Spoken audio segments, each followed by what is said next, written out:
Thanksgiving is a holiday meant for warmth, family, and gratitude. The smell of turkey fills the air, football hums in the background, and laughter echoes through the homes across the country. It's time for traditions, for coming home together, for reflection, and giving thanks.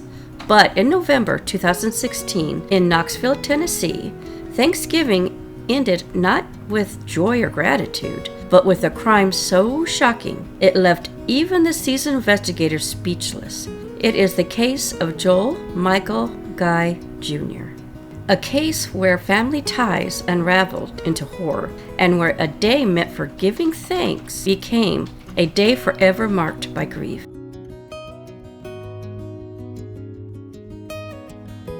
Joel Guy Sr. and his wife, Lisa, were known as kind, hardworking, and deeply devoted into their family. Married for more than 3 decades, they had built a comfortable life together. Joel Sr. worked as a pipeline engineer designer, while Lisa was a human resources administrator at Jacobs Engineering in Oak Ridge. Together, they raised Joel Jr., their only child together, and cared deeply for Joel Sr.'s 3 daughters from the first marriage, Shandice and the twins, Angela and Michelle. All by accounts, Joel Sr. and Lisa were loving, generous, and deeply respected by their friends, colleagues, and neighbors. They had worked hard their entire lives, and now, as they reached their 50s and 60s, they're ready to retire. Their plan was simple: sell the home in Knoxville, downsize, and finally enjoy the fruits of their labor. But retirement would also mean something else: an end to financially supporting their 28-year-old son, Joel Jr. Joel Jr. was intelligent but reclusive. Born in 1988, he graduated from Louisiana School for Math, Science, and the Arts. He had attended universities including George Washington University and LSU, with the stated goal of becoming a surgeon. But Joel never graduated. In fact, he spent nearly a decade in college without finishing 1 degree. He had never held a job, never lived fully on his own, and his half-sister described him as a distant someone who rarely engaged with them and their families. While his parents doted on him, others noticed his isolation. He had no close friends, no romantic relationships, and very little connection to the outside world. But for his parents, retirement meant it was time for him to stand on his own 2 feet. But for Joel, the thought of losing their financial support and his comfortable lifestyle was unthinkable. The weekend of Thanksgiving 2016 had arrived. Joel Jr. had drove from his apartment in Baton Rouge, Louisiana, to Knoxville. The family's home was filled with laughter of the children, stories shared around the table, and the usual rhyme of family holidays. But beneath the warmth of the holiday gathering, tensions started simmering. Joel Sr. and Lisa had made their decision clear. Once the house was sold, the financial support would end. Joel Jr. would have to start a life on his own. For most families, this would be a natural and expected step. But for Joel Jr., it was unacceptable because while others came to Knoxville to celebrate Thanksgiving, Joel Jr. had come with a far more darker plan than you could imagine. Now, Joel Jr. was obsessed about details. Investigators would later uncover what prosecutors would call a book of premeditation. In the notebook, he had written out his list, step by step, on how to carry out his plan. From the type of knives to use, to cleaning supplies, to how to dispose of evidence, Joe Jr. documented everything. There was notes about flooding the house to destroy forensic evidence, notes about heating the thermostat to accurately decompose even the chilling instructions like flush chunks down the toilet. The level of detail was startling, and it revealed something clear. It was not a sudden outburst. It was premeditated murder. Now, in the days following Thanksgiving, the Guy's daughters returned to their homes. Only Joel Jr. remained in the parents' house. At some point that weekend, Joe Sr. was attacked in the upstairs exercise room. Evidence shows a violent struggle. Blood on the walls, blinds torn, furniture overturned. He fought for his life. Not long after, Lisa returned home from shopping at Walmart. She carried groceries through the front door, still wearing the same outfit investigators would later see in the surveillance footage from Walmart. She never made it past the top of the stairs. When Lisa failed to show up to work the following Monday, her boss became concerned. Lisa had a farewell luncheon planned, her last week at the company before retirement. Her absence was completely out of character for her. A welfare check was called in. We'll go over and check on them, make sure they're okay. It was on this morning. I don't know if it's on now. I came home from the gym about 6 a.m. and I remember Lisa's getting ready for work. See, the hound dog's not out. I hear a dog just howling. It's blood, right? Looks like blood. Is that people's hands? Yeah, I think so. That's what I think. Hands. Get out now. We've not cleared this.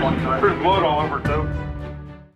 When detectives has arrived at the house on Goldview Lane, nothing seemed right. There was a strange odor seeping from within. Using the garage door opener found in one of the family's vehicles, officers entered. What they found would haunt them for the rest of their lives. One detective later said, "I will never get those smells out of my head or my dreams." Authorities found disturbing attempts to conceal the crime. Details too horrific to describe fully here, but enough to reveal the shocking extent of Joel Jr.'s actions. The scene was described as one of the most disturbing in Knoxville County history. Investigators quickly realized both Joel Sr. and Lisa were dead, and the evidence pointed directly to their son. By then, Joel Jr. had returned to Baton Rouge. He had an injury on his hand during the attack and sought treatment at a student clinic. On November 29, 2016, federal agents and sheriff's deputies arrested him outside his apartment. In his car, they found additional evidence, including a meat grinder. He was charged with 2 counts of first-degree murder. Joel Guy Jr.'s trial began in 2020. By then, the community had already been shaken by the gruesome details. The prosecution relied heavily on Joel Jr.'s own words in his notebook,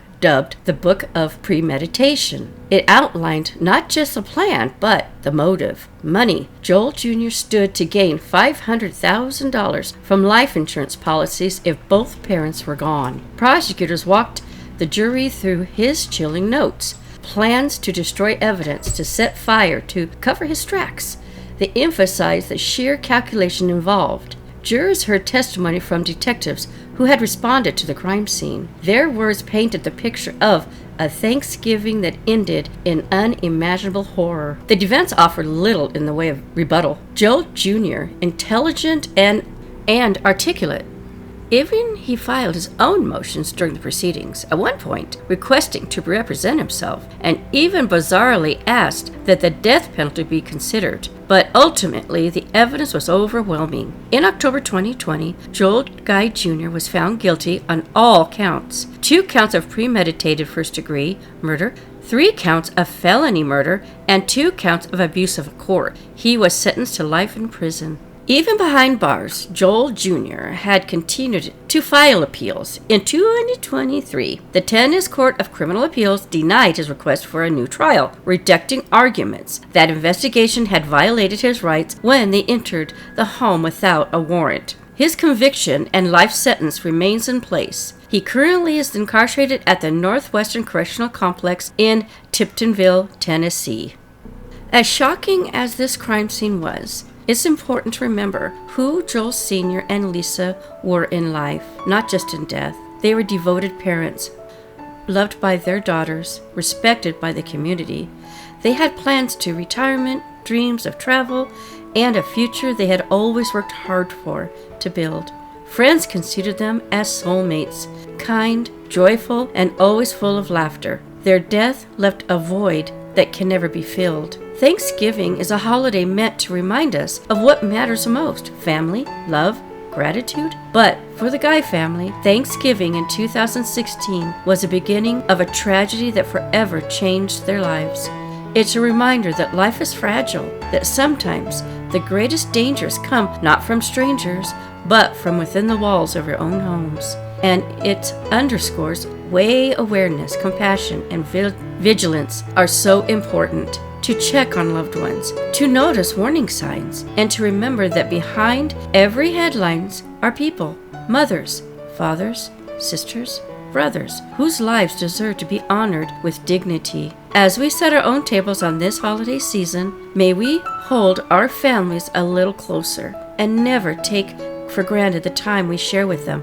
And if you'd like to see more of these cases covered with care and respect, please don't forget to subscribe to When Darkness Falls. It means the world to us, and we care, so stay aware. The next case is calling us. Bye for now.